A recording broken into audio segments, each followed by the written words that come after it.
There you go, Francis. Okay. Well, hello, friends. Welcome to this 65th webinar on the Secret Doctrine. This webinar series is available on Makara.us under the subheadings Mori Federation webinars, then webinar series in progress as shown here. All episodes of this, the Secret Teachings of All Ages, and the Treatise on Cosmic Fire series are also available on YouTube. Just do a search for Francis Donald and the webinar series you'd like to view. You can also access any of these webinars on the homepage of morifederation.com. Okay, this month in Old Diary Leaves, Olcott revisits an old patient. Could we get a reader, please? No, I can't read the words. I reached Bhagalpur. Bhagalpur, my next station on the 12th, and became the guest of Tej Narain, whom I have mentioned in my notes on the Darjeeling visit. Here I met Babu Baidyanath Banerjee, my blind patient of Calcutta, whose sight I restored, as the reader will probably remember. Well, I found him again blind. His restored sight lasted only 6 months and then faded out, and the pall of black night again descended upon him. As before, a boy now led him into my presence, and he looked up into my face with that inexpressibly touching expression that one finds in the eyes of the sightless ones. I felt very sorry and not altogether hopeful of being able to do any good. However, I drew him into the room, kept him standing, and began the same course of manipulation that I employed so successfully 2 years before. I touched my finger points to his closed eyes, sometimes those of one hand, sometimes of both. When it was the former, it was the right hand I held to his eyes, and the left was laid on the nape of his neck. And new reader, please.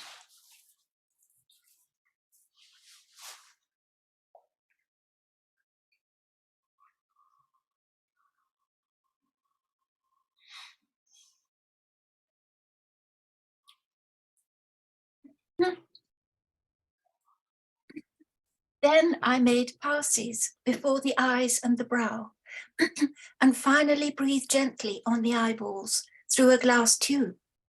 All the while, of course, I was willing with my whole strength that the sight should be restored. Thus keeping on for a half hour, I was at last rejoiced to hear him ask, "Is that a table behind you?" It was, and thenceforward and by degrees, the blessed light came back into his darkened orbs, until he could at last distinguish every object in the room. Ah, if you could have seen the heavenly smile that spread over his features then, you would have stood there as I did, amazed at the discovery that you had this sort of divine gift of healing, and that it needed but a few passes of your fingers and a few breathings over a blind man's eyes to draw him out of midnight gloom into the sunlight of sight, with the whole panorama of surrounding objects opened before him. Thank you, Vivienne. So, we tend to focus on HPB in these Olcott diary leaves, and it's easy to overlook what an extraordinary disciple Olcott was himself. And if you may remember, those of you who've been coming for last couple of years, that he routinely healed numbers of people, everywhere he went, very much in the same way that the Christ healed.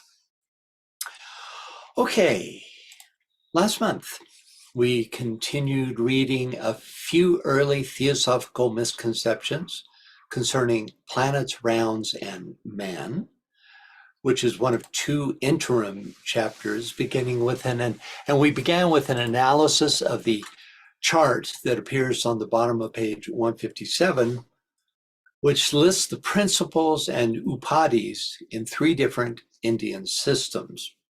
We then attempted to correlate these systems, which appear here on the right, with modern theosophical principles and subplanes. Then it's only an approximation. There are certain areas that it's very unclear as to how they correlate, but generally there's some correlation. Then once again, we took up the subject of septenary chains, rounds, and globes, with particular emphasis on the sequential transference of the life wave from globe to globe. In the text, HBB then lists 6 points on the, quote, doctrine of the septenary chains of the worlds in the solar system. Point 1 states that everything in the metaphysical as well as the physical universe is septenary. Point 2 describes the rebirth of planetary chains and the transference of the life wave from one chain to the next, from one globe to the next. Point 3 describes the changing conditions on Earth, the 4th globe, as it passes through the 7 rounds of this change. So we'll start this session by rereading the 4th point in HPB's elucidation of the doctrine of the septenary chains, 4 out of 6. Could we get a reader, please? Yvonne, can you read that for us, please? Sure. Its humanity develops fully only in the 4th, our present round.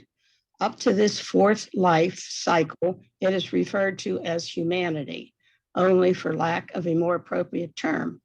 Like the grub, which becomes chrysalis and butterfly, man, or rather that which becomes man, passes through all the forms and kingdoms during the 1st round and through all the human shapes during the 2 following rounds.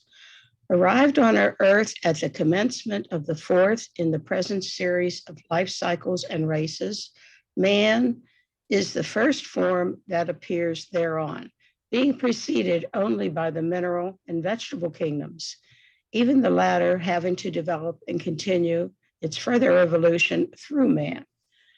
This will be explained in Book 2.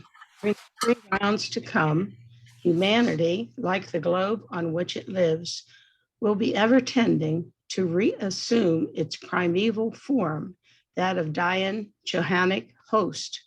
Man tends to become a god, and then God, like every other atom in the universe. Thank you, Yvonne. Okay, first, its humanity develops fully only in the 4th, our present round. Up to this 4th life cycle, it is referred to as quote unquote humanity only for lack of a more appropriate term. HPB gives us more info later in the SD. We read this passage at the very end of the last session, but since it details the sequential development of humanity, I think it'd be useful to reread it. Can we get a reader, please? Scott, can you read that for us, please?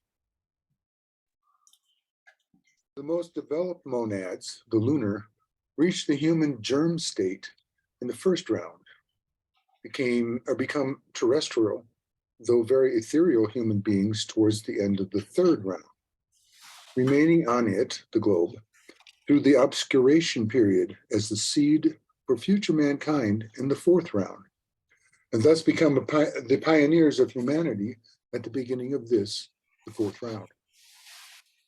Others reach the human stage only during later rounds, i.e., in the 2nd, 3rd, or 1st half of the 4th round. And finally, the most retarded of all, i.e., those still occupying animal forms after the middle turning point of the 4th round, will not become men at all during this Manvantara. They will reach the verge of humanity only at the close of the 7th round, to be, in their turn, ushered into a new chain after Pralaya. But older pioneers, the progenitors of humanity, or the seed humanity, Shishta, those men who will be at the head of at the end of these rounds. The student hardly needs any further explanation on the part played by the fourth globe and the fourth round in the scheme of evolution. Well, I'm not so sure about that. But, Yeah, really. oh, thanks, HPV. But this is a very fruitful couple of paragraphs here, worth taking a look at. For instance, those who individualized in Lemuria belong to the group that became human during the first half of the fourth round. That's and you could say even those who individualized in Atlantis, it's only the moon chainers that, that were not individualized at this period. And they would have returned to be the lunar ancestors.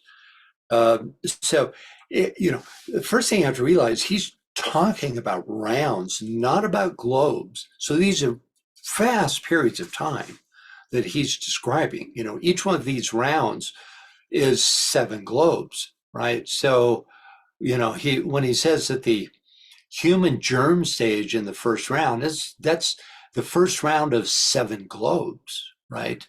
At which time they developed very ethereal human beings towards the end of the third round. So it took them, even though they came in on the first round, and by the way, and we're about to learn that they recapitulate all through the lesser kingdoms, these monadic, these first wave monads, right? And then they gradually become ethereal human beings in the third round. But each time we're talking about 7 globes to develop this. So there's enormous amounts of time, right? And then they planted this seed for future mankind in the fourth round. And she talks about what that means a little later too. And thus became pioneers. They literally set the form aspect. These lunar ancestors are really connected with the Manu. And certainly the Manu is one of their ranks, probably the preeminent member of these earliest lunar types, lunar lords. And so that when the waves that followed, which include us, could then incarnate into the human form. All that work was done by these most developed monads, right, called lunar ancestors, right? So yeah, it's an important passage. Any thoughts about this? Okay, next. Wait a minute. Scott, go ahead. I was going to say, wondering if they're still in animal forms, these the most retarded of all, might those be our pets, elephants and horses and things like that we are aiding? Absolutely. Enhanced in each part of the kingdom of animals. Right.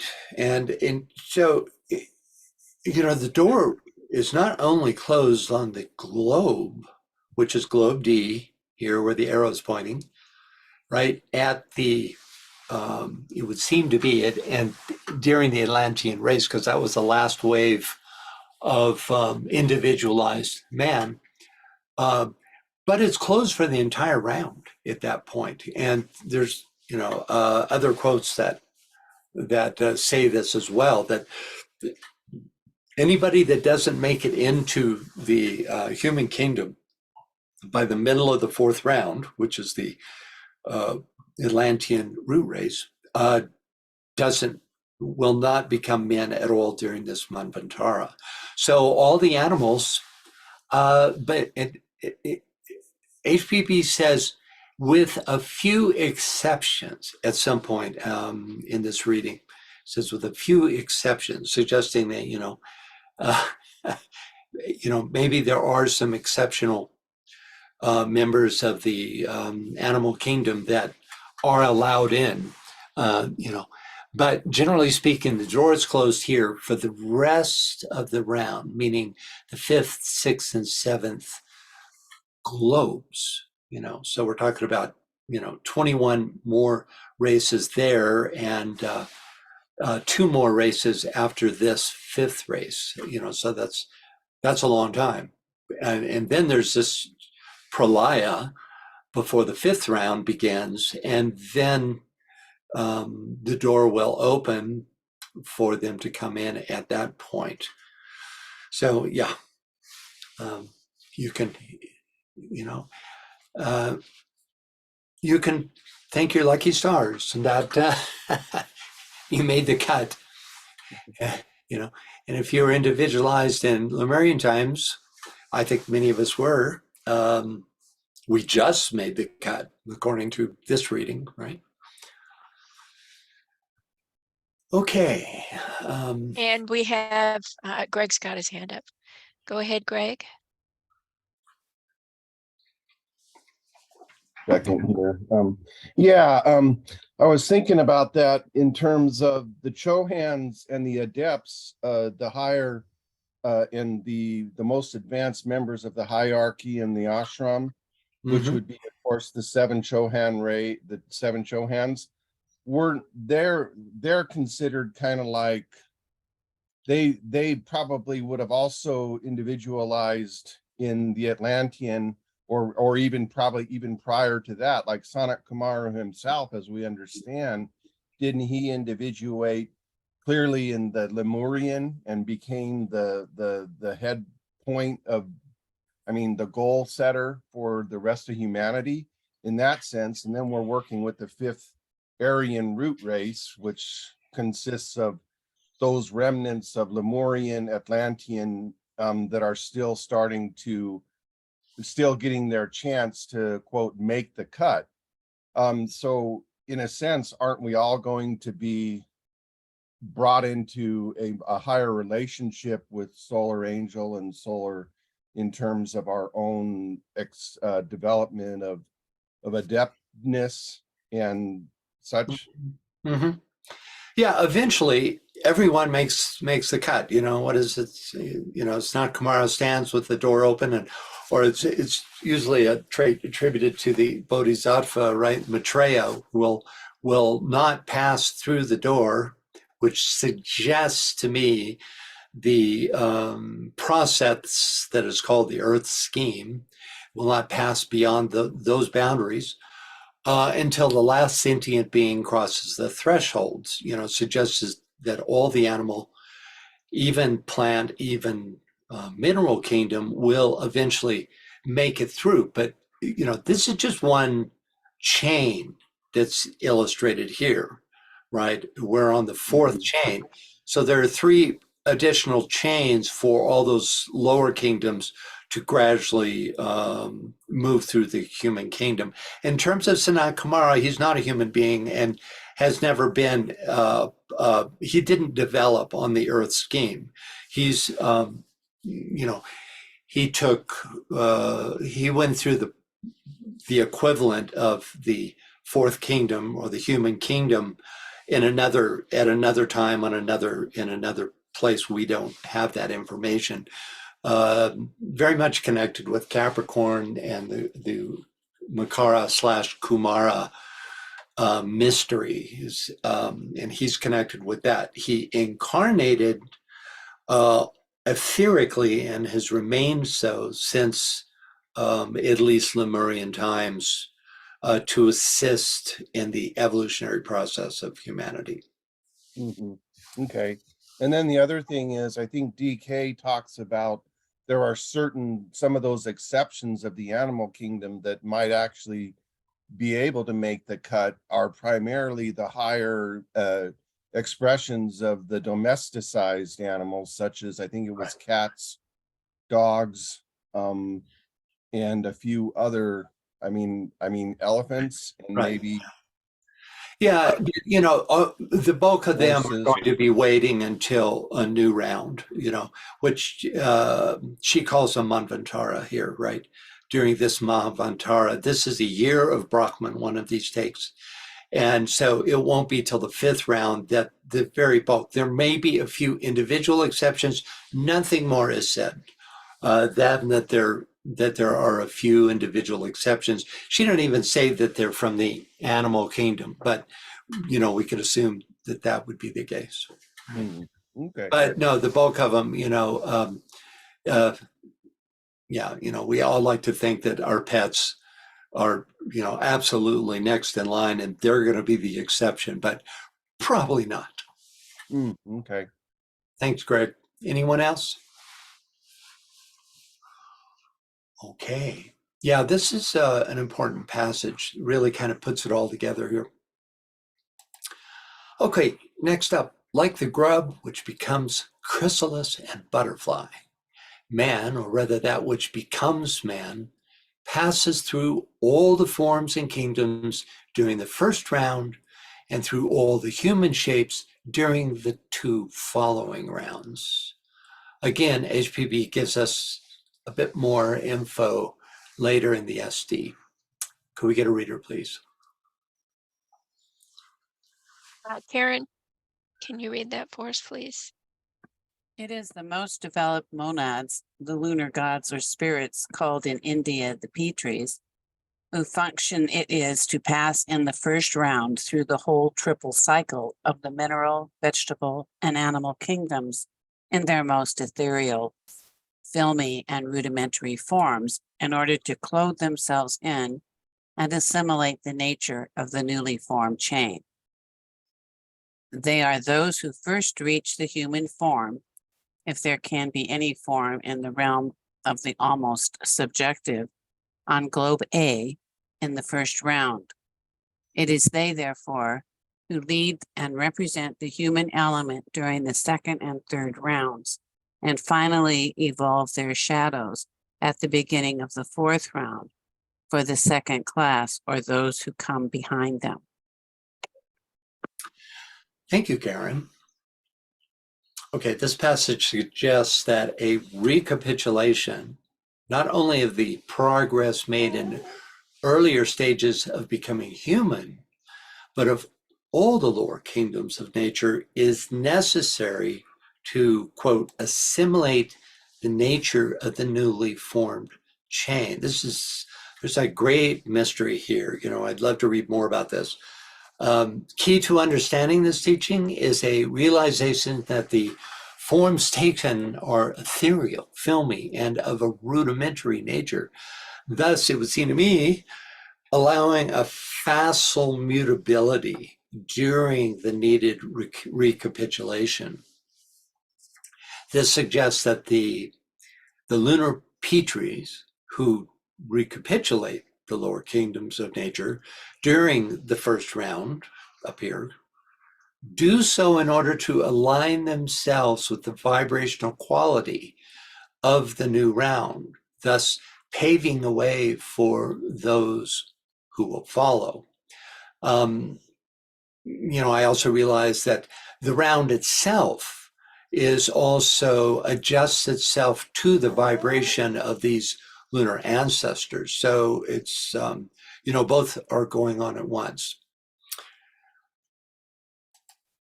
Okay, next up, just a moment, please. Arrived on our Earth at the commencement of the fourth in the present series of life cycles and races, man is the first form that appears thereon, being preceded only by the mineral and vegetable kingdoms, even the latter having to develop and continue its further evolution through man. This will be explained in book 2. So, this is radical teaching, right? So in this fourth round, the human kingdom precedes the animal. And since it is the destiny of the vegetable kingdom to serve humanity, that kingdom develops in accordance with human evolution. Volume 2 of the SD gives more on the idea of that animals, at least mammals, sprung from humanity rather than vice versa, the latter being the belief accepted by modern science, and thus representing one of the most, if not the most, contentious points between science and theosophy.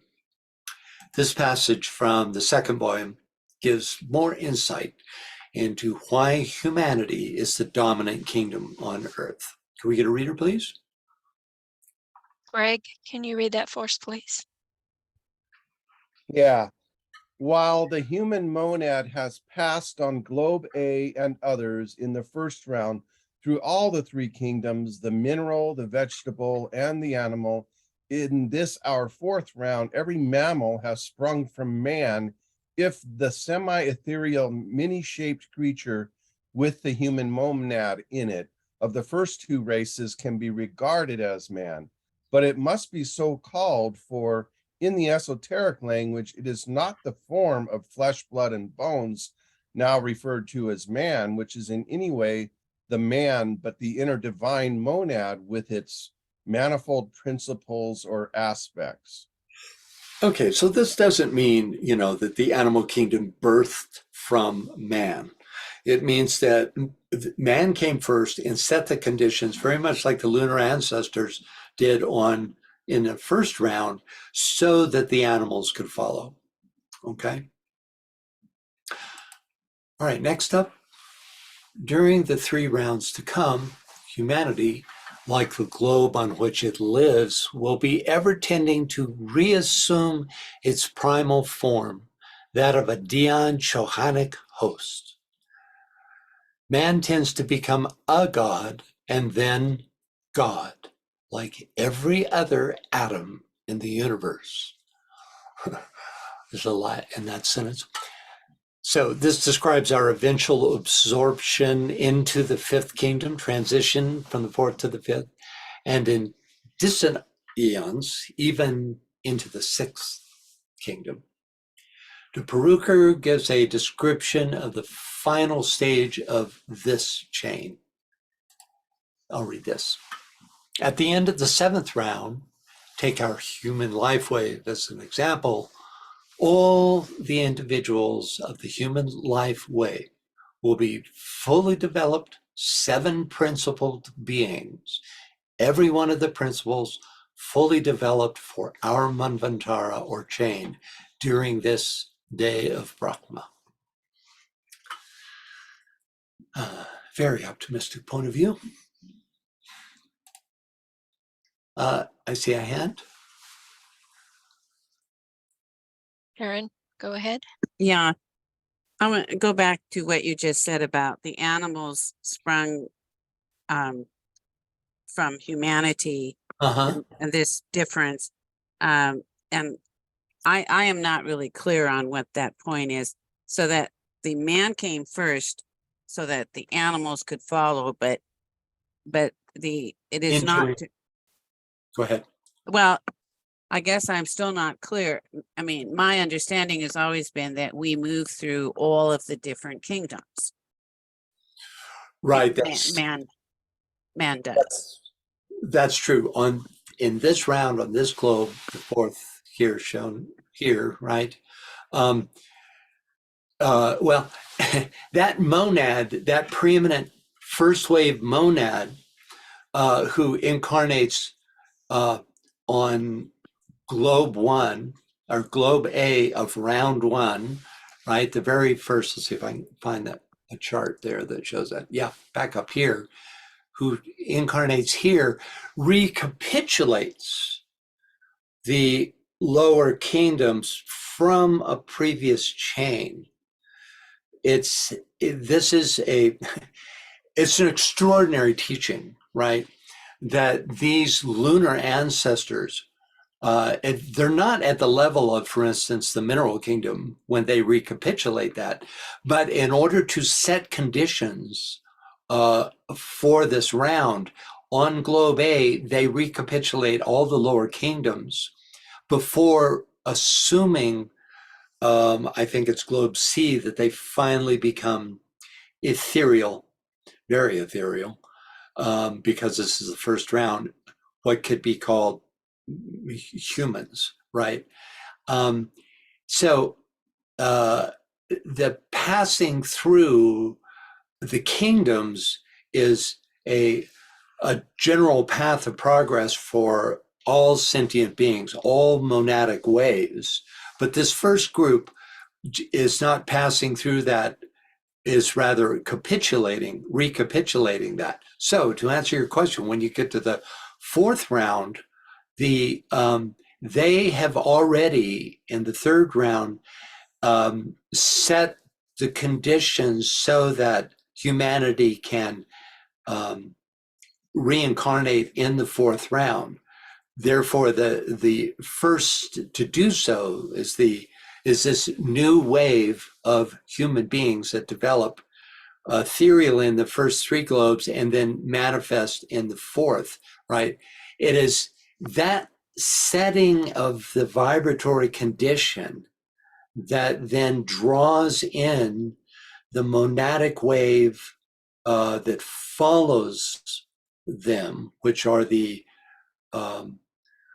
animal and plant and mineral wave of monads, right? But it is humanity that sets the condition. All the way back here, these lunar ancestors who set the condition by recapitulating the kingdoms and then plant a seed in the third round so that humanity can finally incarnate in the fourth round, to be followed by the by the succeeding monadic waves. And those who don't become human by the middle of the fourth round will then not develop until the next Manvantara, which is the next round. I saw a new hand. I hope that helps, Karen. I know it's a complicated subject. Yes, thank you. That is helpful. It's still rather ethereal in my mind. Yeah, well, that's appropriate because, most of what we're talking about is ethereal. I saw another hand. Yeah, Tia, go ahead. So what is the significance of the elements as they impress upon these rounds? Now, what about it? What is the significance of them? So if you're going through there, what was the element of fire? What purpose did it have? Well, it represents the densest element of that particular round. So you can see how etheric we're looking at the first round, where the fire, which would be mental matter, would be my guess as to what we're looking at here, would be the densest substance, mental matter. I mean, it's anyone's guess just what it's meant by that. We'd have to, if we looked up this reference on page 259, I haven't yet. We could see maybe more about that. But I think generally that would be the case. Air, we're not talking about the Buddhic plane here. We're talking about the actual element of air as being the densest substance of round two, right? And that would be realized, by the way, on globe D. And then water, the densest substance on the third round. And finally, we have the densest substance, earth, here on the fourth round, right? However, the water of the third round is not going to be like the water of our round. It's going to be an element that is it's going to be related to the idea of water on our round, but it wouldn't necessarily be H2O, for instance. It would be watery, you could say. Does that make sense? Yes, but so as we continue around the globes and we get to the fifth, sixth, and seventh, do we repeat fire, air, earth, and water, or what do we do? We go right back out with a watery element being the densest on the fifth, air on the sixth, and fire on the seventh. But they would be quite different in their quality compared to those elements on the involutional rounds. But they would be, they'd be corresponding, but of a different quality. That's also indicated by this chart in the beginning. Where are we on 23? This chart in the beginning here, where this chart is where, here's the involutional. This is just globes of our round. So it's not even the rounds, but there is a correspondence. You could say the correspondence would be first round, second round, third round. But then on the way out, you can see that there is a relationship here. They're on the same plane, but they're different. 3 and 5, both watery, quote unquote, but of a different quality. And the same thing with 2 and 6 and 1 and 7, right? So, and I think that's accurate. 24,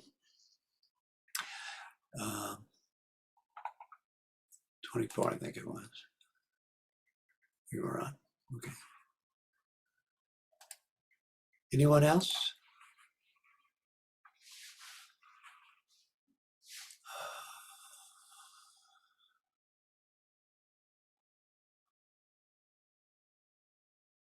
Okay, did this, that.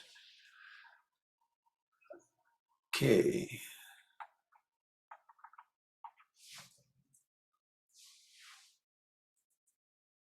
I think we're here. I'm trying to figure out where we were. Right, we did this too, didn't we? Okay, yeah, we're here. So during the 3 rounds to come, so this also addresses your question, Tia. Humanity, like the globe on which it lives, will be ever tending to reassume its primeval form, that of Dion Chohanic host.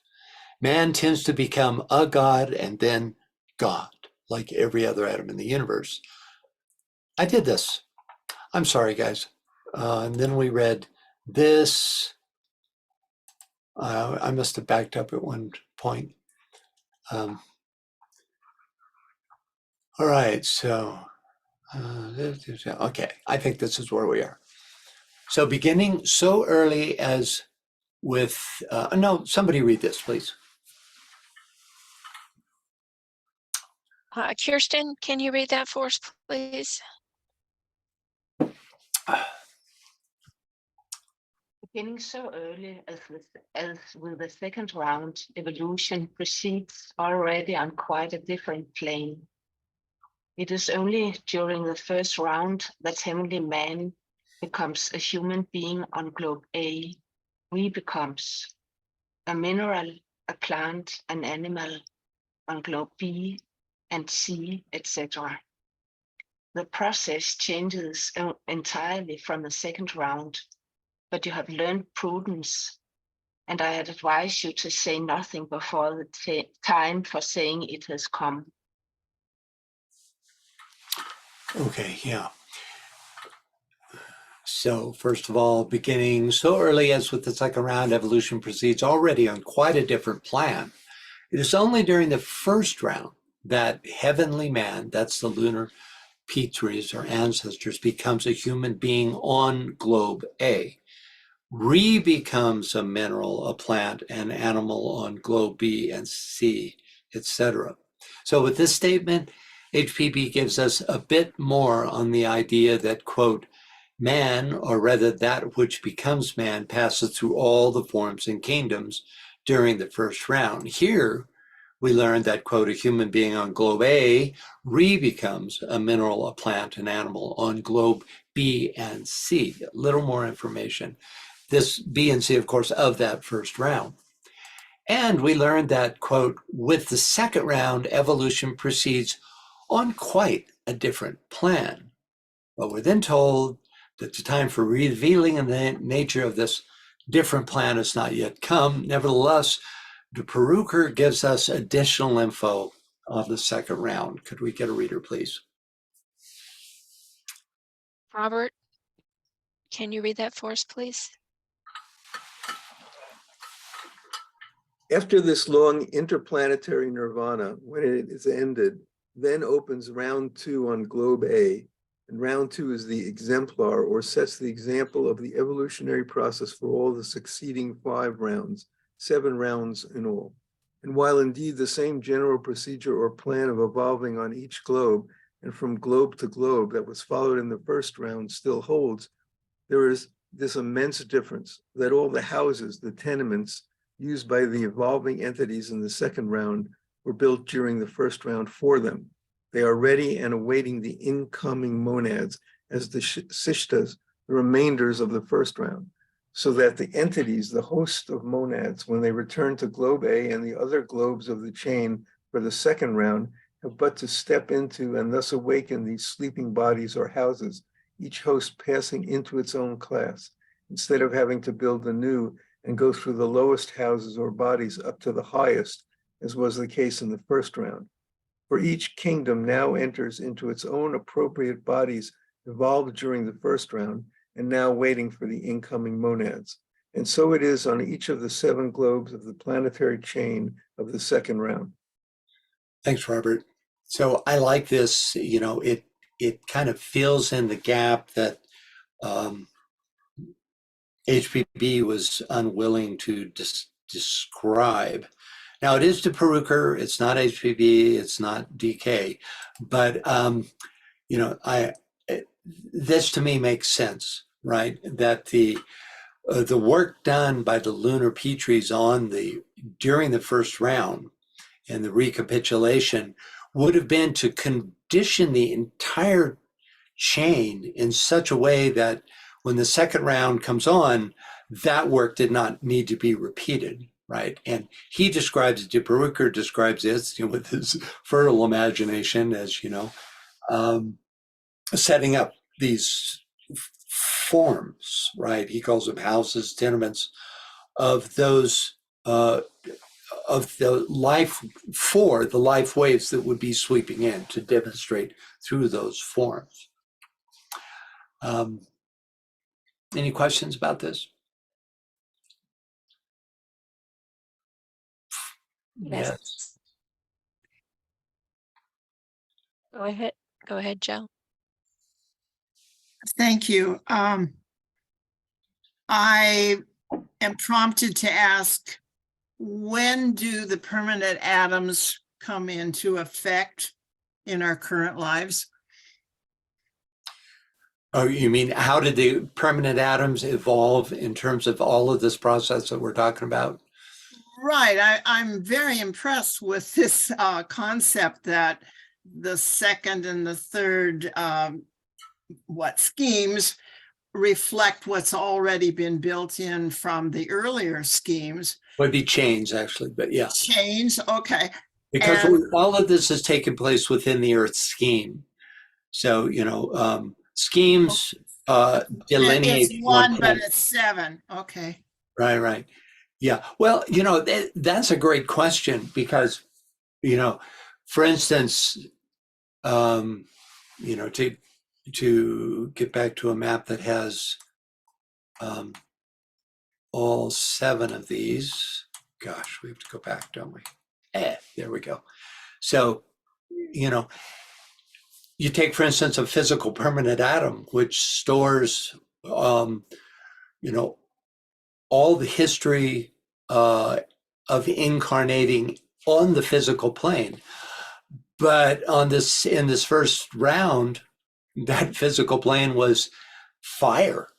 That lowest element was fire. So would that have been, normally we think of, for instance, the astral permanent atom as being of the element of water. So which is more dominant, the element or the astrality of it? It raises more questions and certainly that I can answer that.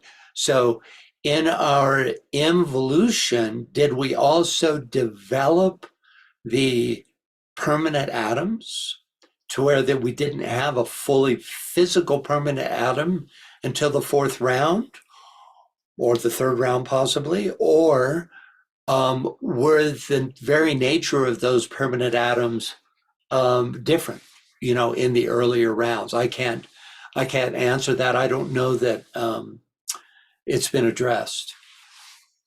Anybody have any great theories on the subject? It's my impression, I heard what you said, and it's my impression that as one approaches the third initiation, the permanent atoms begin to come into effect. We're actually drawing from those previous lives from the beginning, I think. Well, that's interesting. And this is in some ways a parallel subject, which is they're very, at that level, they're very connected with the Lords of Karma, with the Lapika Lords. That's how it's through the permanent atoms that the Lapika Lords mete out their karma. So at the third initiation, you have assumed the identity of the solar angel, right? And therefore the lowest three permanent atoms would have been drawn up into the causal body, right? Right. As part of that total record of having been a human being, right? Before that time, they, as you know, they are the repositories of experiences on those three, in those three sheaths from previous lifetimes, and they also hold the karma that of that experience. Thank you. Yeah, I don't know if that answered your question, but that's. Well, it gives us more to think about. Yeah. Yeah.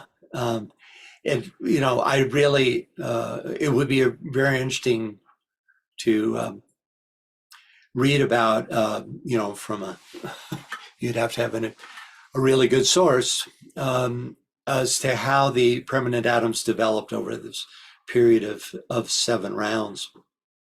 Right. Right. Thank you. Yeah, you bet. So I have to get back to, I think we were.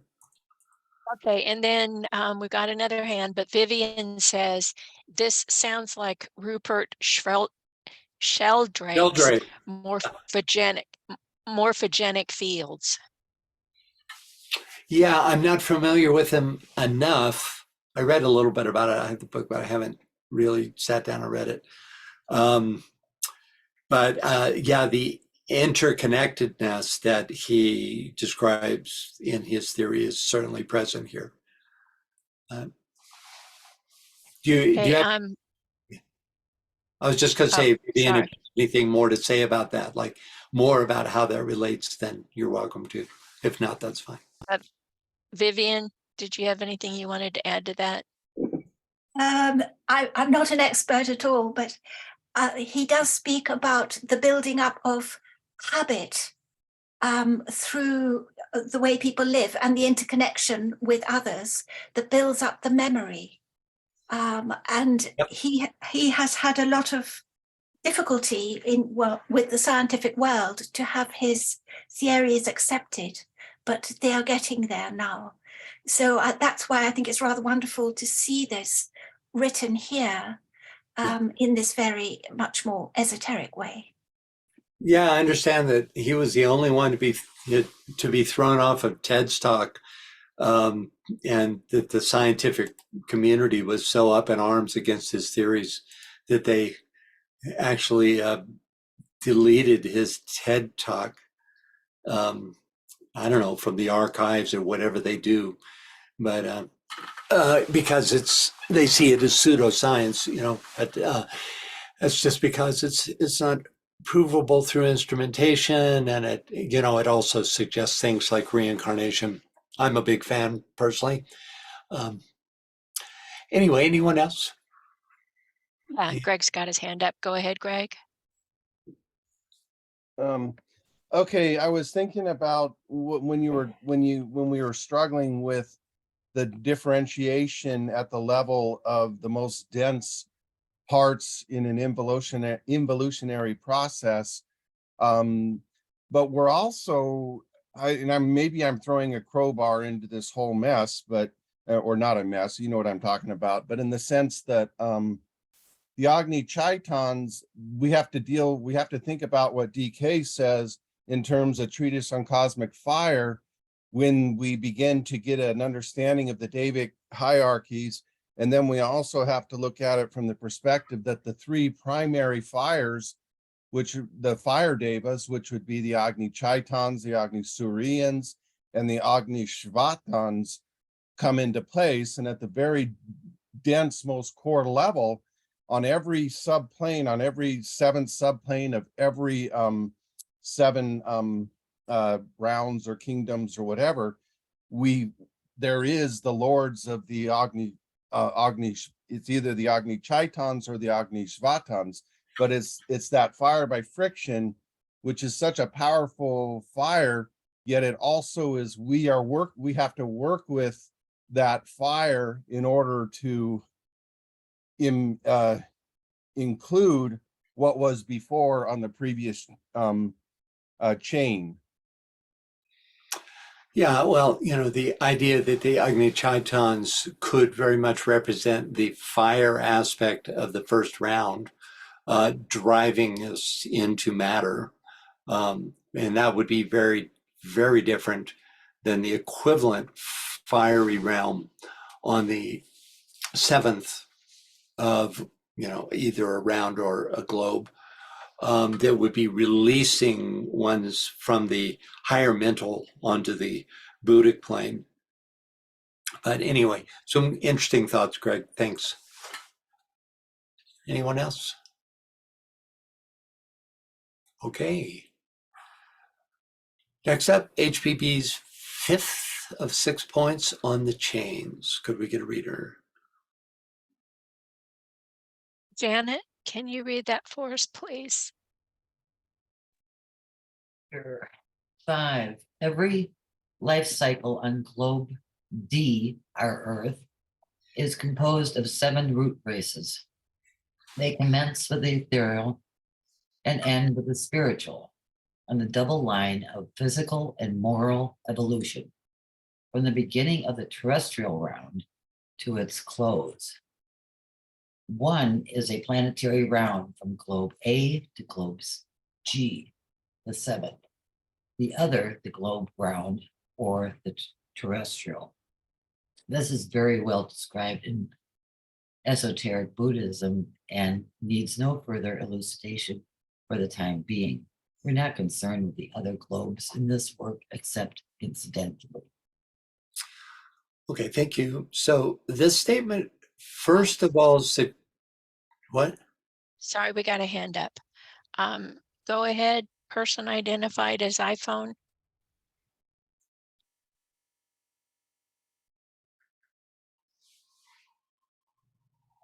We'll come back. Hello? Yes, hello. Your name, please? Yeah. Samuel. Oh, hi, Samuel. Yeah.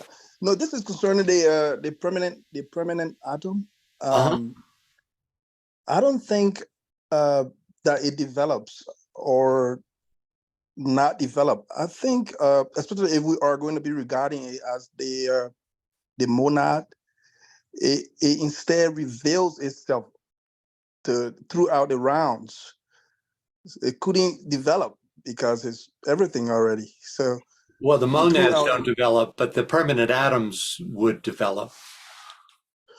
Oh, so I was thinking the permanent atom is by saying permanent atom, it was a reference to the monads, to the monad. No. Permanent atoms are repositories of our 3 lowest she's. That which is experienced in the mental body is held in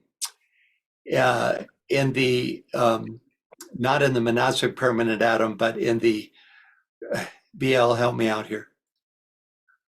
The mental unit. The spiritual. No, the mental unit. And then the astral permanent atom, which is on the highest subplane of the astral, that is the repository for our the quality of the sheath, as well as the experiences that are undergone.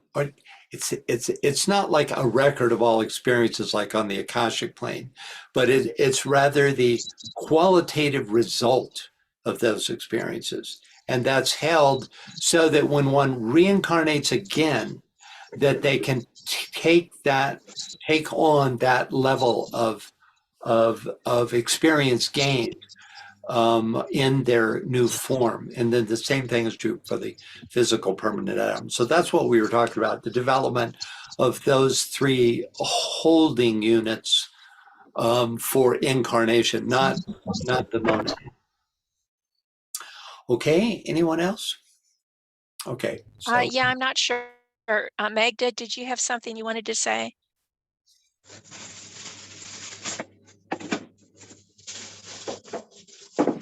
Magda, did you have something you wanted to say? We can't hear you. We can hear background noise, but we can't hear you. So I'm going to mute you again. okay, you can always use the chat if you're unable to get through to us this way. Okay, so HPB's fifth of 6 points on the chains. Could we get a reader, please? Okay. Joe G, can you read that for us, please? Oh, wait a minute. Didn't we just read this? I'm sorry. Sometimes I thought we just read it.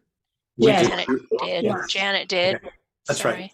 So this statement, first of all, suggests that each of the 7 rounds during which globe D is revisited and reinformed by a human life wave is composed of 7 root races, right? You can see what a vast amount of development is described here in just this one chain, right?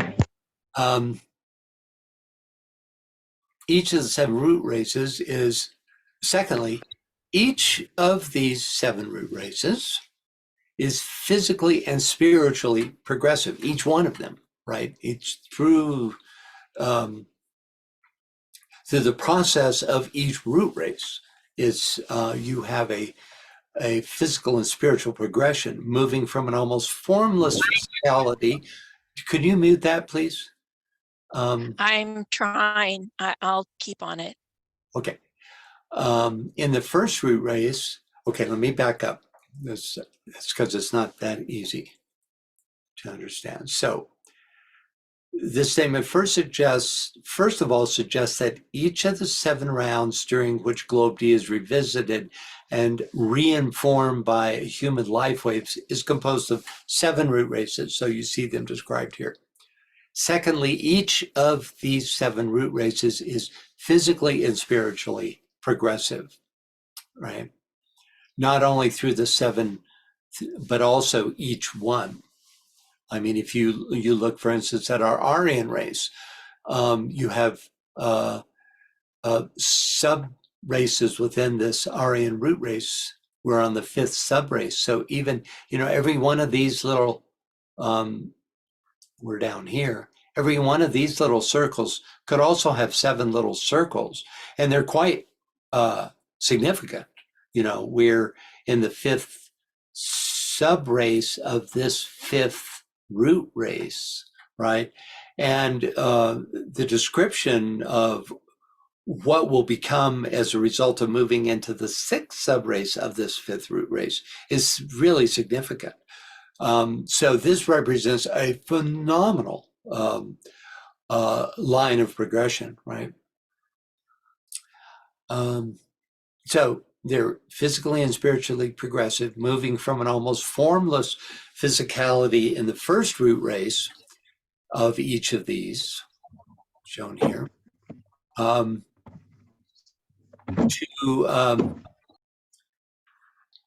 to spiritually realized, right? You could say there's also a point of maximum density in the 4th, and then to spiritually realized full spiritual realization in the 7th. Finally, the entire human life wave, taken as a whole, as it passes from the 1st through the 7th rounds, is also physically and spiritually progressive, right? And you could add to this, this is just one chain of 7, right? So over the period of a solar incarnation, you have 7 of what you see illustrated here, right? 7 of these. And we can't even begin to imagine what future chains will look like. As far as our extension allows us is on previous and future rounds of this chain, right? Okay, any questions? Next, this is very well described in esoteric Buddhism, she says, and needs no further elucidation for the time being. Here's an example of a similar teaching from A.P. Sennett's Esoteric Buddhism, and it'll allow us to get just a little bit of a feel for the way he wrote about this subject. Could we get a reader, please? Okay. Lisa, I'm going to call on you to read, but I also want to, I just found your chat over here. It says the amount of time for all these globes, rounds, chains is mind-blowing. Yes, indeed. It really is. It's so mind-blowing that you can forget you're talking about rounds and think you're just talking about globes because, it all folds together. I mean, to go one globe back is to go, backwards through all the way past the Lemurian root race into those, what are called the Hyperborean and Adamic root races, right, to the previous globe. And that's just on the 4th round. So yes, indeed, it's a mind-blowing amount of progression in time. Okay. Okay. And do I come in clearly? Right here. Yes, you do. Okay. Yes. The great tide of human life sweeps round the whole circle of worlds in successive waves. These primary growths of humanity may be conveniently spoken of as rounds. We must not forget that the individual units constituting each round in turn are identically the same as regards their higher principles. That is, that the individualities on the earth during round 1 come back again after completing their travels round the whole series of worlds and that's a tongue twister for me, sorry. That's all right. Round 2 and so on. But the point to which special attention should be drawn here is that the individual unit, having arrived at any given planet of the series in the course of any given round, does not merely touch that planet and pass on to the next. Before passing on, he has to live through a series of races on that planet. And that's esoteric Buddhism. Yeah, this is, the nomenclature and terminology was changed after this, and planets became globes. So, it just made it easier to understand what was being talked about. So nothing particularly new here, just a little bit different perspective. Okay. Finally, the footnote, referenced by the phrase, every life cycle on globe D, our Earth, which reads, we are not concerned with the other globes in this work except incidentally, meaning that in Secret Doctrine, as well as all other theosophical works that I've referenced, other globes are mostly considered in terms of their relationship to globe D. For example, there's no teaching in the Secret Doctrine about specific incidents that have occurred on other globes. You may remember that HPB chose not to include 11 stanzas that dealt with the unfoldment of earlier chains and rounds. So, clearly the information exists and is in the hierarchical archives, but was considered not relevant probably for publication. All right. Okay, next up, HPV's sixth and final point on the chains. Could we get a reader, please? Okay, Joe G, can you read that for us, please? The first root race, that is, the first men on earth, irrespective of form, were the progeny of the celestial men, called rightly in Indian philosophy the lunar ancestors, or the Petries, of which there are 7 classes or hierarchies.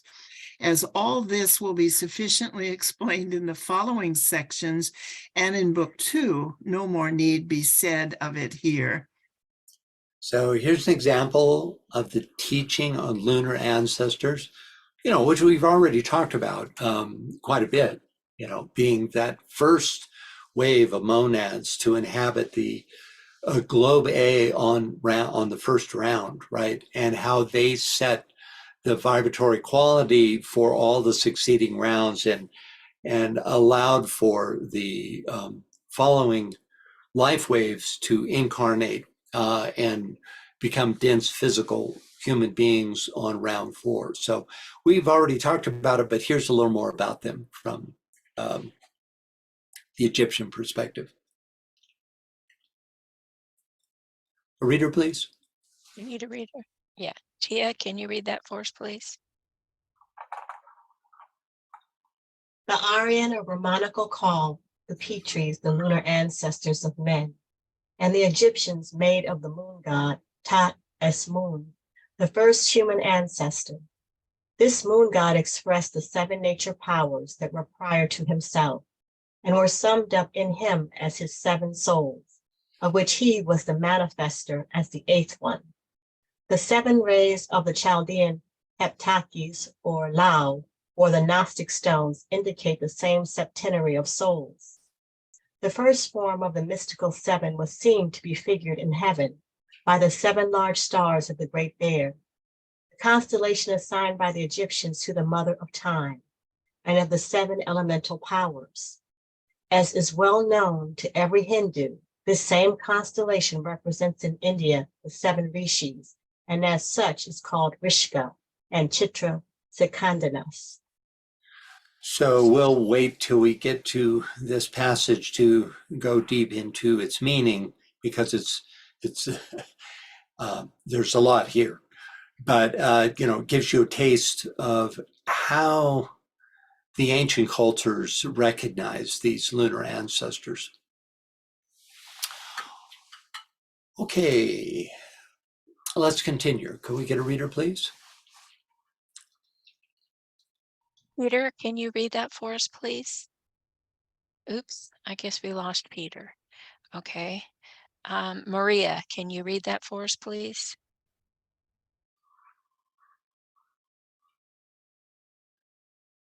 Well, I'm not seeing her unmute. I'll just read it. From the Doctrine, rather incomprehensible to Western minds, which deals with the periodical obscurations and successive rounds of the globes along their circular chains, were born the first perplexities and misconceptions found in A.P. Sennett's Esoteric Buddhism. One of such has reference to the 5th and even the 6th rounders. Those who knew that a round was preceded and followed by a long pralaya, a pause of rest which created an impassable gulf between the 2 rounds until the time came for a renewed cycle of life, could not understand the fallacy of talking about the 5th and 6th rounders in our 4th round. Gautama Buddha, it was held, was a 6th rounder. Plato and some other great philosophers and minds, 5th rounders. How could it be? One master taught and affirmed that there were such 5th rounders even now on earth, and though understood to say that mankind was yet in the fourth round, in another place he seemed to say that we were in the fifth.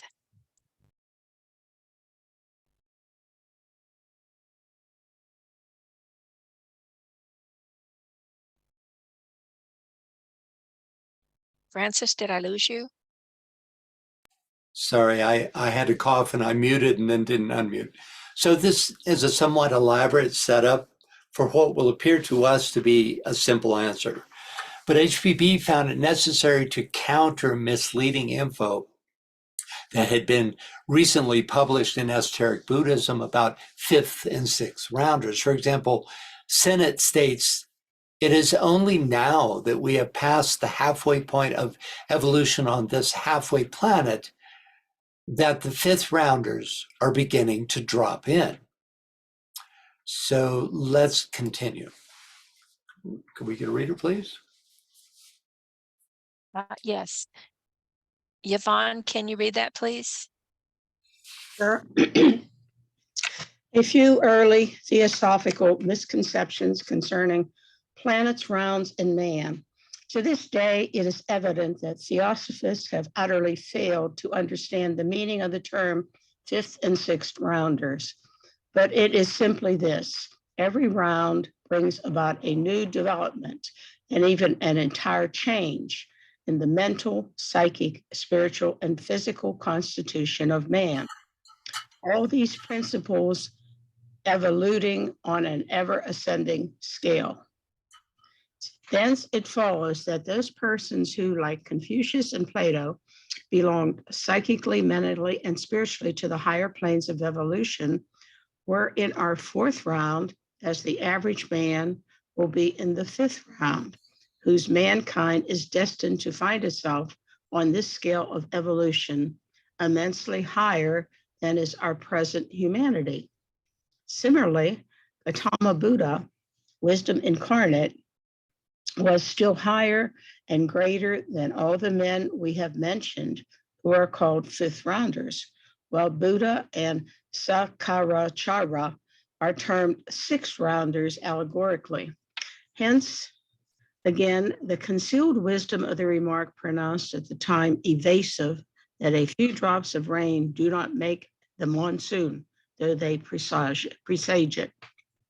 Okay, so I know Greg's got his hand up, and I want to say this first. So teachers such as Plato and the Buddha are not literally from the fifth and sixth rounds. They have not time traveled back from the future, but rather presage the consciousness of the fifth and sixth rounds, respectively. It's extraordinary to consider the idea that these two great beings represent what will be the average consciousness in these future times. Okay, questions? Greg, go ahead. So then, so they're actually existent in our own round, Gautama Buddha and those other ones, the sixth and seventh rounders, but they're just such advanced forms like the Christ and Lord Maitreya, in the sense that they've either achieved or moved beyond the seventh initiation, but they still exist. And this, Right. Yeah, is that what you're saying? Not so much seventh, she doesn't mention seventh here, rounders, but fifth and sixth rounders, which are to come in the next two rounds. In other words, the consciousness that these folks demonstrate, like Plato and Buddha, respectively. Okay. That makes a heck of a lot better sense, because I'm thinking, Yeah. all of the whole Church Universal Triumphant teachings taught that, well, Gautama Buddha sent out 140,000 souls to Earth, and that, I mean, in the sense that, anyway, it just gets into allegory that's beyond really what we should be focusing on here, in terms of just trying to be physical and present in this round. Right. Yeah. Thanks, Greg. Okay. Next up, can we get a reader, please? And Veronica, can you read that for us, please?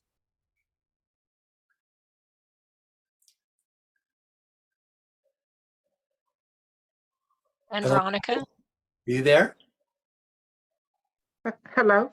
Hi. Could you read, please? Yes, yes. I couldn't unmute my microphone, sorry. No problem. As to Mars, Mercury, and the 4 other planets, they bear a relation to Earth of which no master or high occultist will ever speak, much less explain the nature. As distinctly stated in one of the numerous letters of Mr. Sinnott's teacher, there are other and innumerable mandadaric chains of globes which bear intelligent beings both in and outside of our solar system. But neither Mars nor Mercury belong to our chain. They, along with other planets, septenary units, in the great host of chains of our system, and all are visible as their upper globes are invisible.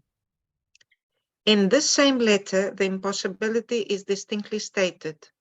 Try to understand that you're putting me questions pertaining to the highest initiation, that I can give you only a general view, but that I dare not, nor will I enter upon details, wrote one of the teachers to the author of Esoteric Buddhism. Thank you, Aunt Veronica. So the first paragraph and the footnote it references are interesting for many reasons. First, we learned that the relation that Mars, Mercury, and 4 other planets have to our Earth is a secret belonging to, quote, the highest initiations.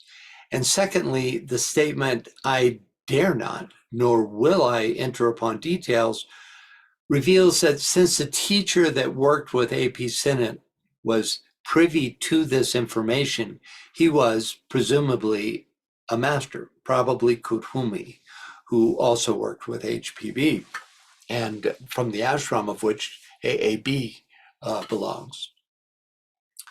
Also of interest is the statement, there are other and innumerable manvantaric chains of globes which bear intelligent beings, both in and outside our solar system. This on the authority of that same master. Okay, next up, could we get a reader, please? Greg, can you I read see that, a please? hand. Yeah. Hang on a second, Greg. Okay. Pia, could you go ahead and ask your questions? I'm sorry, Francis, the previous slide that you showed, I'm just trying to get a handle on that sentence that begins, but neither Mars nor Mercury belong to our chain. But they belong to other planets. Okay. And There was some misinformation that went out. I almost skipped this whole section, but it had enough interest, for me to include it, even though I have, you may have noticed or not, skipped a couple of paragraphs here and there because she really hammers this home. At the time, there was a misunderstanding that Mars and Mercury belonged to the Earth chain and that they weren't their own discrete planets with their own series of chains. And so she goes through this long, involved description and writes this master who then wrote back these words. Now, in modern theosophy, we all know this. It's well understood, but there were a few details that I thought made it worth taking a look at.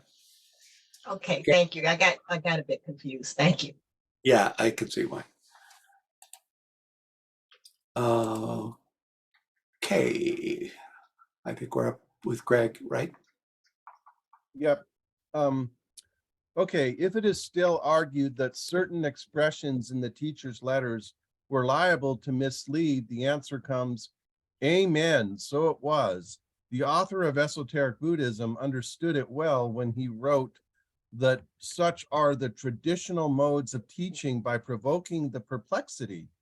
They do or do not relieve, as the case may be. At all events, if it is urged that this might have been explained earlier and the true nature of the planets given out as they now are, the answer comes that it was not found expedient to do so at the time, as it would have opened the ways to a series of additional questions which could never be answered on account of their esoteric nature, and thus would only become embarrassing. It had been declared from the first, and has been repeatedly asserted since, that first, no theosophist, not even as an accepted Chela, let alone lay students, could expect to have the secret teachings explained to him thoroughly and completely before he had irretrievably pledged himself to the brotherhood and passed through at least one initiation, because no figures and numbers could be given to the public, for figures and numbers are the key to the esoteric system. Thank you, Greg. Okay, I'm just going to comment on two statements here. First, the traditional modes of teaching, by provoking the perplexity, they do or do not relieve, as the case may be, so that they here is the teacher or master. This suggests a method of teaching somewhat like a Zen koan, where attention is purposely created, thus encouraging the student to call on his or her intuition rather than just going to the master for the answer, right?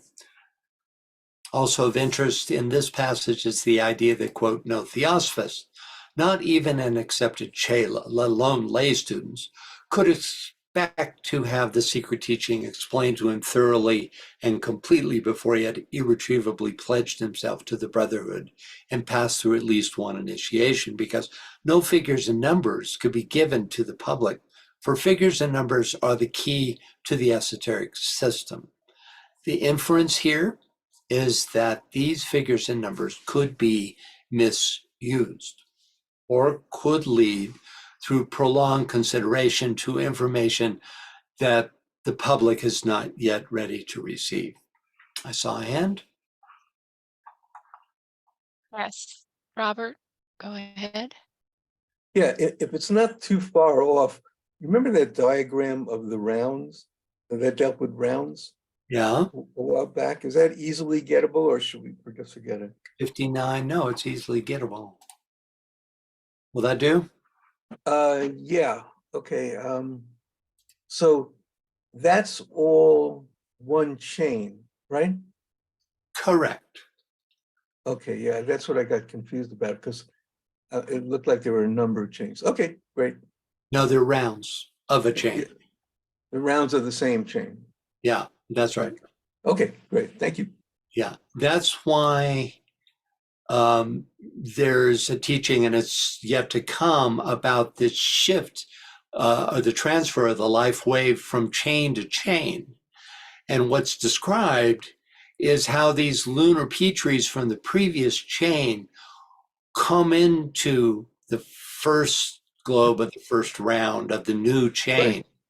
Right. And and that this round is therefore unique because of that, right? That's the chain shift. Okay. That makes sense? Yeah. Yeah.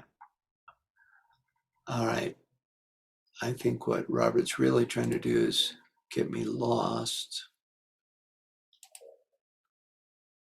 Where in the world was I? I memorized the number and then promptly forgot it.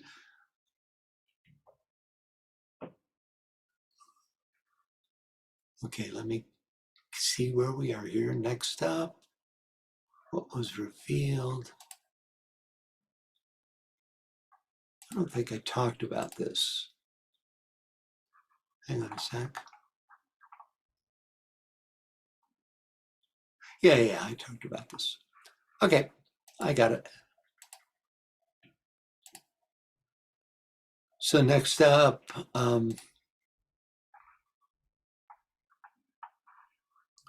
sorry guys. Are you doing that? Tia says it's coming together. Thank you, Francis. Oh, good. Oh, we were way down here. Okay, that's why I'm not getting. All right, here we go. Sorry, guys. I need a secretary to sit in a chair next to me, Okay, but don't we all, right? Okay, could we get a reader, please? Vivian, can you read that, please? 2. That what was revealed was merely the esoteric lining of that which is contained in almost all the exoteric scriptures of the world religions, preeminently in the Brahmanas and the Upanishads of the Vedas, and even in the Puranas. It was a small portion of what is divulged far more fully now in the present volumes, and even this is very incomplete and fragmentary.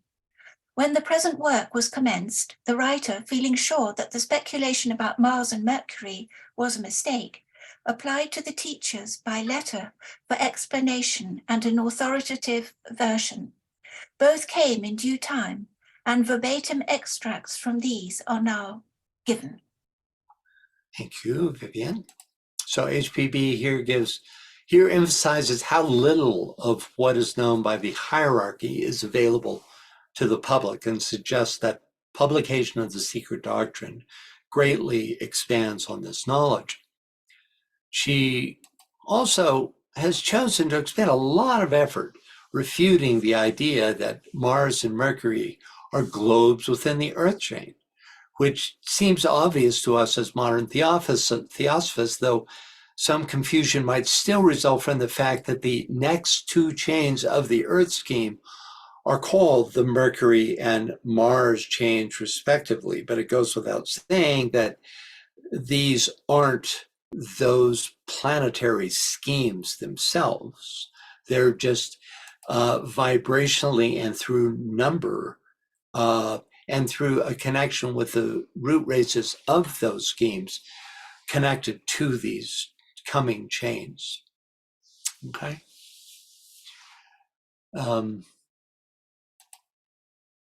This passage also introduces a letter that came in response to a request by HPB to clarify the misinformation on Mars and Mercury, from which she now gives verbatim extracts. Olcott's old diary leaves indicates that both Olcott and HPB often received letters from the Master Kuthumi. So even though that name is not mentioned here, could well be, in fact, I would say it's very likely that is the author of this passage, which also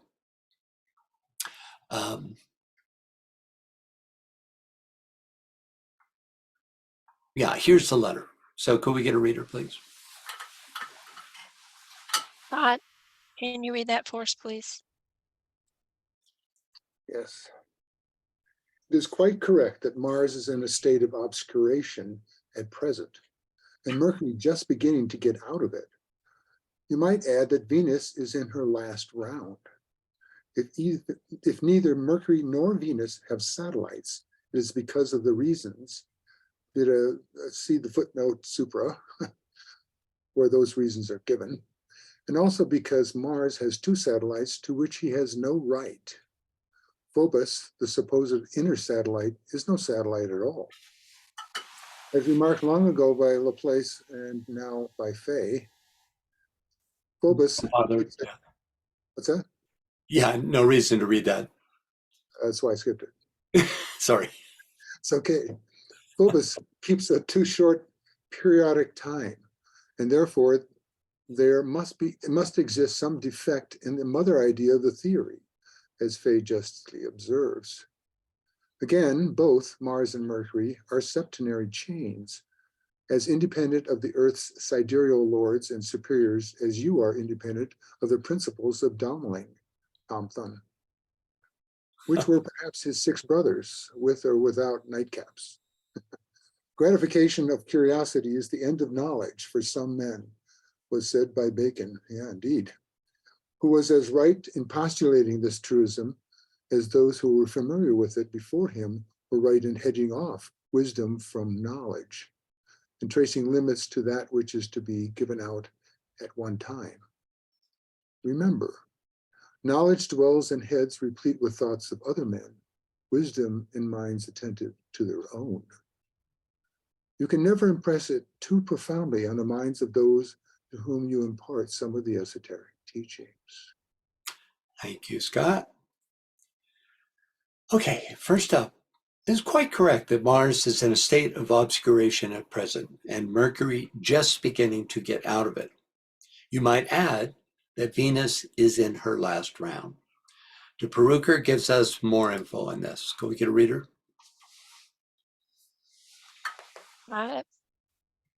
Kirsten, can you read that, please?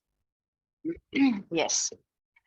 There are on Mars in its present state of obscuration certain beings left there by its receding life wave when that planet went into obscuration.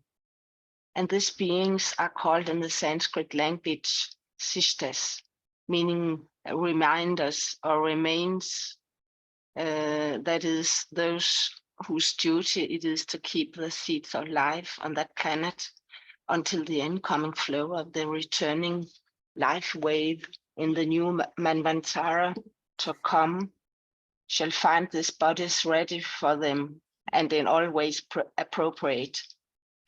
Now these sisters are of 7 kinds, 3 elemental, 3 mineral, the plant, the beast type there, which represented the human on Mars, and 1 other. There are certain ones of these sisters which are not at all of the lower types.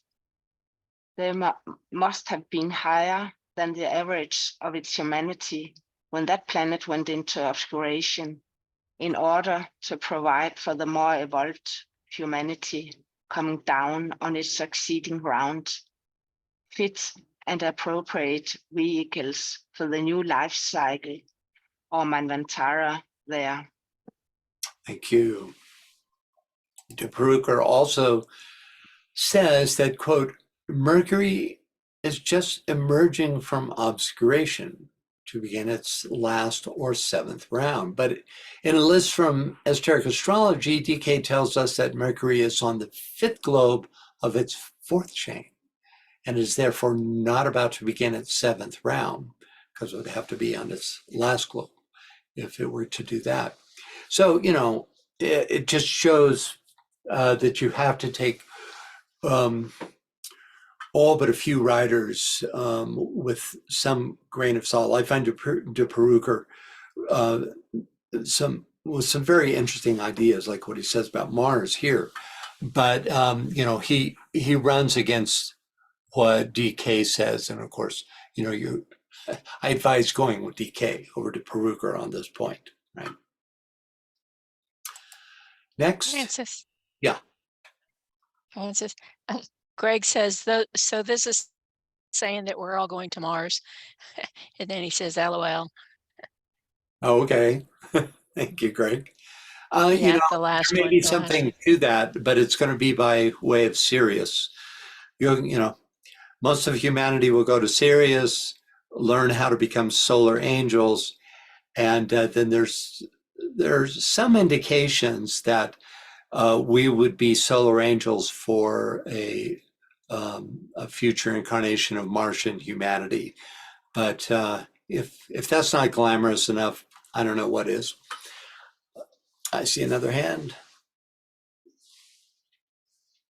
yeah, we've got 2 actually. Tia, go ahead. It's interesting, Francis, when you look at the planets and where they are in their the globes and rounds, what the chain in the globe, what the state is of the planetary logos on each one of those planets, the dense physical planets are. There doesn't seem to be a correlation as far as. Yeah, isn't that interesting? Yeah.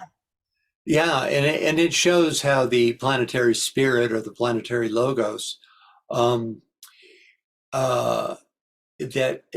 the consciousness of that great being, and even the, you know, even the non-sacred planets, those planetary lords are great 6th kingdom beings, right? So you can't judge them you know, on the fact that they're non-sacred. It just marks a point of cosmic initiation that they have or have not taken. I think it's, I'm not sure, is it the 2nd to the 3rd or 3rd to the 4th that you cross the line into becoming a sacred planet. But yeah, that it's not represented by how many chains they have passed through, and I don't have a real explanation for that right off the hand, but maybe someone else does. I see hands being raised. So Yeah, well, we have several hands, but my understanding, and I think I just read this recently, is a sacred planet becomes a sacred planet when it takes that third cosmic yeah, okay. initiation. So, all right, Yvonne is next with her hand up. Go ahead, Yvonne. I just wanted to mention that I had read somewhere, Francis, and I'm not sure how advanced it is, that Mercury, Mars, and Earth do form a triangle sometime. Yes, indeed. Yeah, that's true. Yeah, and there are many other triangles like Earth, Mars, and Saturn form, the permanent atom of the solar system kind of triangle, and there are many triangles. But yeah, thank you. Anyone else? Yes, Vivian's got her hand up. Go ahead, Vivian. I'm intrigued to know how the sun fits into all of this. Does the sun also go through its globes and chains and etc.? And I'm really wondering too about the solar logos, how he or she fits into all these different chains of the planets. Okay, well, working from the last back to the first, such a one is so far beyond he or she, having left the realm of sexual differentiation, eons ago, then you would be speaking metaphorically with he or she, being he for spirit and she for the form aspect, and that based on the fact that the mother gives birth to form, and so that's where the metaphor comes from, right? So that first. The other question about the sun itself, the sun is said to veil a non-sacred second ray planet. That's one of the more obscure DK teachings that he doesn't expand on very much. But the sun itself is considered to be the form or personality aspect of the solar logos. Well, in fact, the entire physical solar system is considered to be a personality aspect of the central spiritual sun, which is the true solar logos. Just as the let's see, you were there this morning when we were talking about differentiations of the monad, the soul, and the personality aspect of the planetary logos, remember? Same thing would be true for the solar logos, and the personality aspect of the physical of the solar logos would be the physical solar system. So your other question, does it also pass through chains? Well, what we have is information that there are 3 incarnations of the solar logos. The previous one developed the form aspect. The current one is developing the soul aspect. And the next one will develop the will aspect. Now, are those 3 parts of a septenary? Well, we don't have that kind of expansive information, but it would be on an entirely, since every one of these planets goes through 7 chains during one solar logoic incarnation, we don't have information about whether the sun itself also passes through its equivalent of globes and chains, because for us, we're only given teachings on 3. There's also some indications that there are some minor, less important solar lives, but mostly the description is of 3 solar lives. I hope that helps. Anyone else? Yes, Robert's got his hand up. Go ahead, Robert. Thank you. That picture that just flipped off the screen, that left column, those are all dense physical planets in different schemes, right? Yeah. Yeah, okay. Sure. Always. Right. These are the schemes. These are the chains, and these are the globes. What's interestingly left out here is the rounds, which is really critical. But often there's an element left out. And here's an example of one.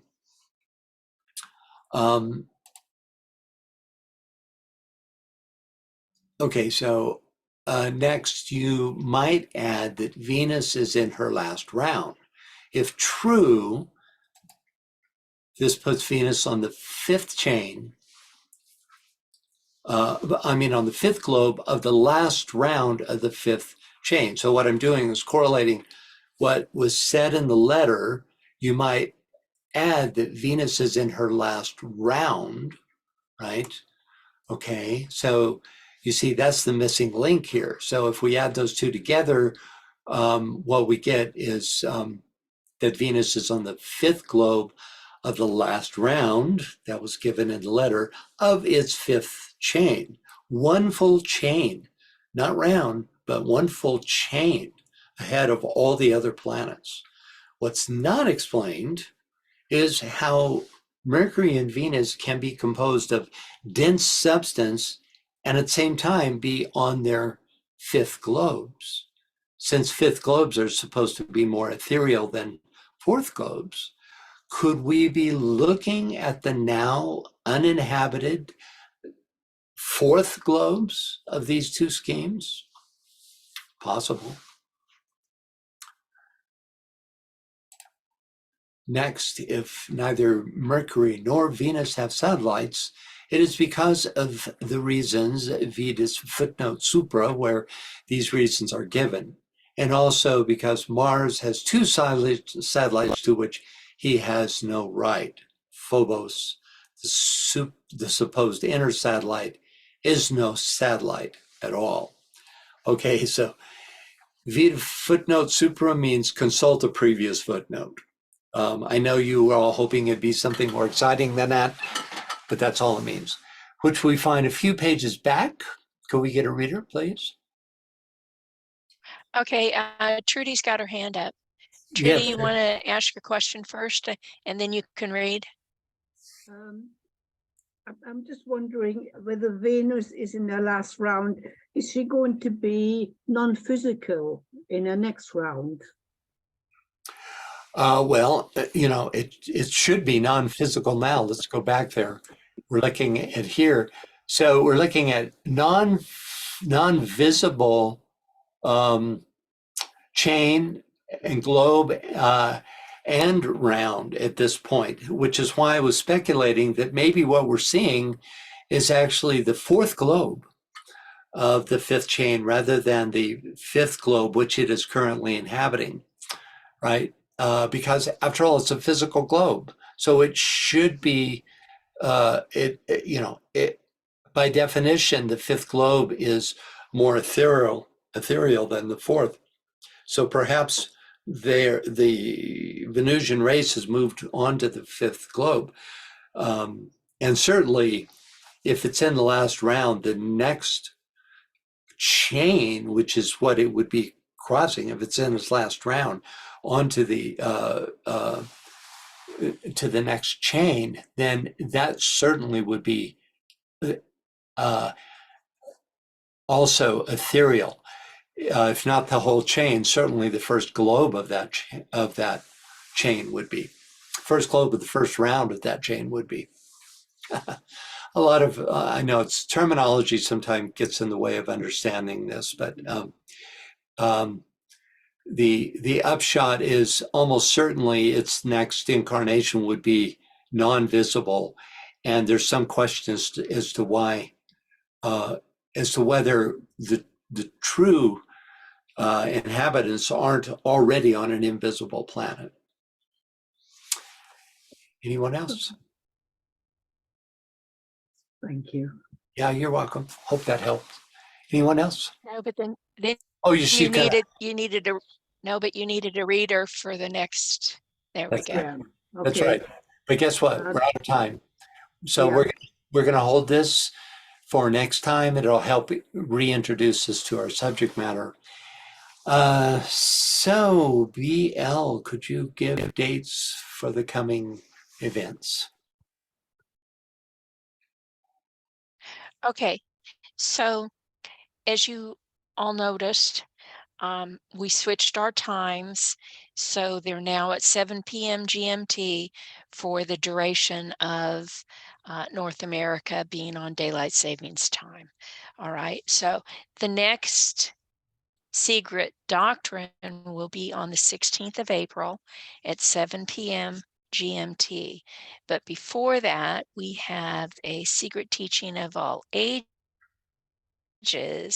which will be on 2 April at 7 p.m. GMT. And coming up in a few days on this Friday will be a treatise on cosmic fire, and that's going to be at a special time because of a number of events that are going on that day. So that's going to be at 8:30 p.m. GMT this coming Friday, the 24th Oh, is of that March. is So that a half hour later or an hour and a half later? it's an hour and a half later since we've switched to 7 p.m. GMT. So that's instead of 3 o'clock your time, it's 4:30 your time. Is that right? Yes. I mean, normally your time is 3 o'clock, right? For these, like today, Right. right? So Right. 4:30. Right. Okay. And I Thanks. think, and sometime soon European time goes to daylight savings time, but I'm not sure of the exact date. Yeah, I think it's this But coming week. Either the 23rd or the 26th sticks in my mind. That's no help, but they go over. Yeah. it might be the 26th since that's a Sunday morning. Well, So, that's it, probably. Yeah. okay. Thank All you. right. Okay. And, if you're in doubt, just go to moirefederation.com and check the times there, and, and you can find out that way.